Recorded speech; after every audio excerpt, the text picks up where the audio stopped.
Infection control society Pakistan کے زیر اہتمام ہیلتھ ایجوکیشن اور صحت کے بارے میں معلومات فراہم کرنے کا سلسلہ جاری ہے، جس کے تحت ہم آپ کو آج ایک بہت اہم چیز کے بارے میں معلومات فراہم کرنا چاہ رہے ہیں۔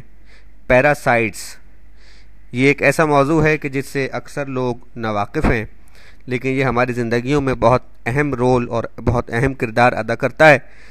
یہ کیا ہے، کیا کردار ادا کرتا ہے، اس کے کیا نقصانات ہیں، اس سے کیسے بچا جا سکتا ہے، یہ ہمارے آج کے اس مضمون کا خلاصہ ہوگا۔ پیراسائٹس ہمارا عنوان ہے، سماعت فرمائیے۔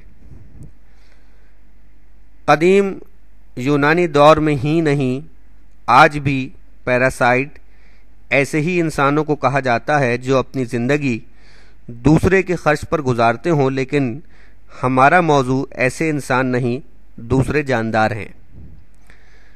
قدرت کے بہت بڑے کارخانے میں دیکھیں تو پتہ چلتا ہے کہ پیراسائٹ دوسرے جاندار ہوں تو انہیں میز کی ضرورت پڑتی ہے، نہ کسی دعوت نامے کی۔ یہ اپنی مرضی سے اپنے میزبان اور اپنی میز کا انتخاب کرتے ہیں اور اپنے میزبان کو ڈنر، لنچ یا ناشتے کے طور پر نوش جان فرماتے ہیں۔ میزبان کا خون چوسنا، اس کے جسم سے غذائیت حاصل کرنا، حتیٰ کہ میزبان کے اعضاء کو کھا پی کر چٹ کر جانا ان کا معمول ہے۔ مثلا مچھلیوں کو لگنے والے بعض پیراسائٹس تو اس قدر چالاک ہوتے ہیں کہ مچھلی کی پوری زبان کھانے کے بعد خود زبان کی جگہ لے لیتے ہیں۔ اسی طرح بھڑ اور قسم کے حشرات اپنے ہی سائز یا اکثر اپنے سے بڑے کسی کیٹرپلر کو اپنے زہریلے ڈنک کے ذریعے بے ہوش کر دیتے ہیں، پھر بے ہوش کیٹرپلر کے جسم میں انڈے دے کر غائب ہو جاتے ہیں۔ انڈوں سے نکلنے والے لاروا کھانے پینے کے قابل ہوتے ہیں تو ان کی غذا انہیں تیار ملتی ہے۔ وہ بے ہوش پڑے کیٹرپلر کا تازہ گوشت کھانا شروع کر دیتے ہیں، لیکن اس ذہانت کے ساتھ کہ کیٹرپلر مرنے نہ پائے۔ مردے کا گوشت انہیں پسند نہیں ہے۔ یہ آہستہ آہستہ کیٹرپلر کے مختلف اعضاء کو کھاتے ہیں، لیکن اس کے دل اور دماغ کو سب سے آخر میں نوش کرتے ہیں تاکہ کیٹرپلر کا گوشت تازہ بتازہ رہے۔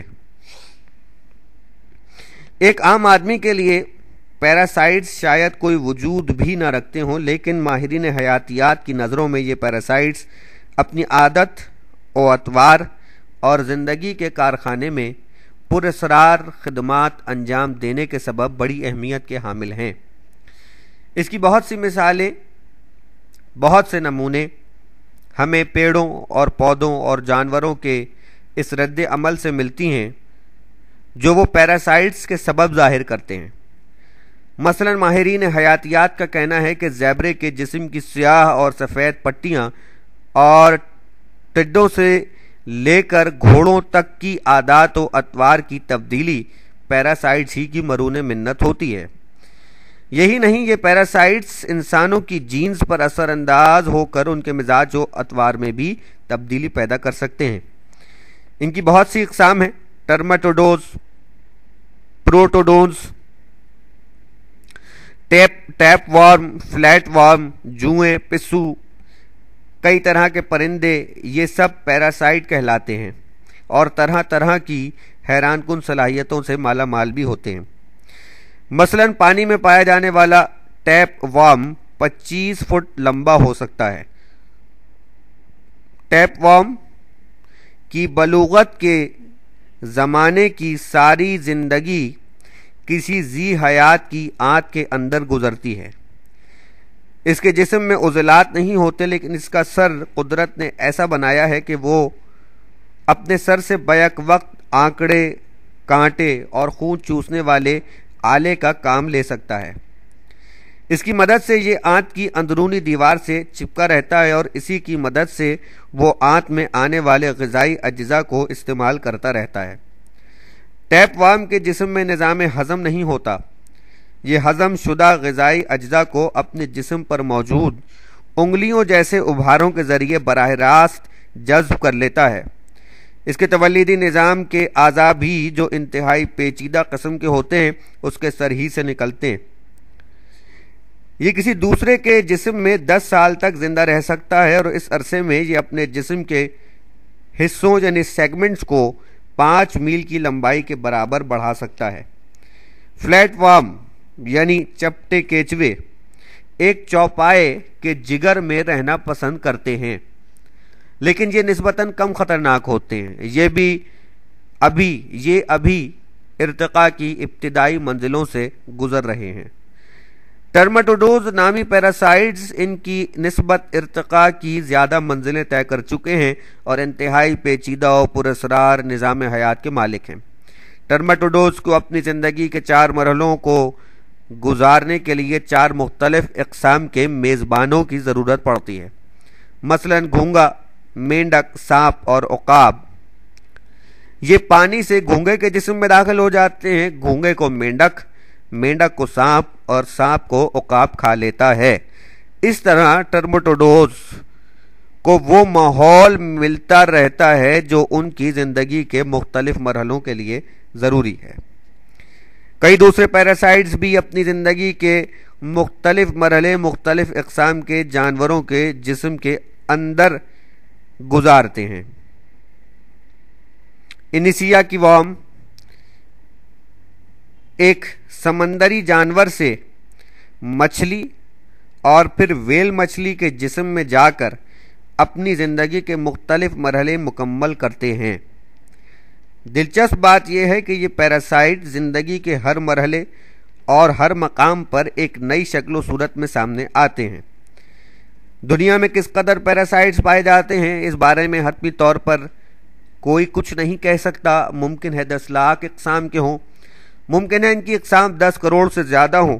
ان کا سائز وائرس یا یوں کہہ لیں کہ مائکرون کے 1000ویں حصے سے بھی کم ہو سکتا ہے، اور ویل ٹیپ وارم کی طرح 100 فٹ لمبا بھی ہو سکتا ہے۔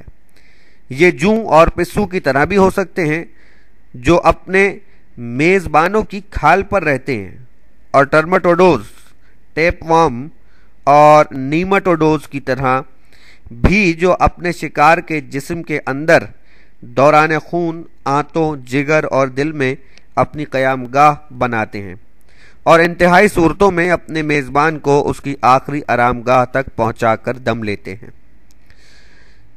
ان میں سے کچھ پیراسائٹس اپنی انفرادیت کے لیے مشہور ہیں، مثلاً پوک ٹیپ وارم۔ یہ صرف انسانوں ہی کے جسم میں بلوغت کے مراحل سے گزرتے ہیں۔ ٹرماٹوڈوز نامی پیراسائٹس کی ایک قسم صرف ایک خاص قسم کی مچھلی کے اندر زندہ رہتی ہے۔ برازیل کے سبز طوطوں میں پائے جانے والے پیراسائٹس کا معاملہ سب سے نرالا ہے۔ یہ سبز طوطے جوؤں کی کم سے کم 15 اقسام اپنے پروں میں چھپائے رہتے ہیں۔ ان کے مختلف پروں کے مختلف حصوں میں ان 15 میں سے صرف ایک خاص قسم کی جوں رہتی ہے۔ جہاں تک پسوں اور جوؤں اور جونکوں کا تعلق ہے تو یہ اپنے شکار کے بارے میں زیادہ آزاد خیال ہیں اور کسی بھی طرح کے جانوروں کو اپنی مان نہ مان میں تیرا مہمان قسم کی میزبانی کے لیے منتخب کر لیتی ہیں۔ پھر یہ آسانی سے ایک قسم کے جانور سے دوسری قسم کے جانور پر منتقل ہو جاتی ہیں۔ مثلاً چوہوں پر رہنے والے پسو بوقت ضرورت بآسانی چمگادڑ کے جسم پر اپنا کیمپ لگا سکتے ہیں۔ کئی نادیدہ پیراسائٹس خاصے بے ضرر بھی ہوتے ہیں۔ ان کی 2 اقسام انسانی چہرے پر لینڈ کرتی ہیں اور بغیر کوئی ضرر پہنچائے ماتھے یا رخساروں پر موجود بالوں کی جڑوں سے جا کر چپک جاتی ہیں اور کوئی نقصان پہنچائے بغیر وہاں چپکے رہتے ہیں۔ اس کے برعکس بہت سے پیراسائٹس اپنے میزبانوں کے لیے تکلیف حتیٰ کہ ان کی موت تک کا سبب بھی بن سکتے ہیں۔ مثلاً ہک وارم یعنی آنکڑے والے کیچوے ہر سال کروڑوں انسانوں کی آنتوں میں جا کر وہاں سے جونک کی طرح خون چوستے ہیں اور سالانہ کم و بیش 1 لاکھ انسانوں کی موت کا سبب بنتے۔ دوران خون میں رہنے والے ٹرماٹوڈوز نامی پیراسائٹس ہر سال کم و بیش 10 کروڑ انسانوں کو نظام ہضم، مثانے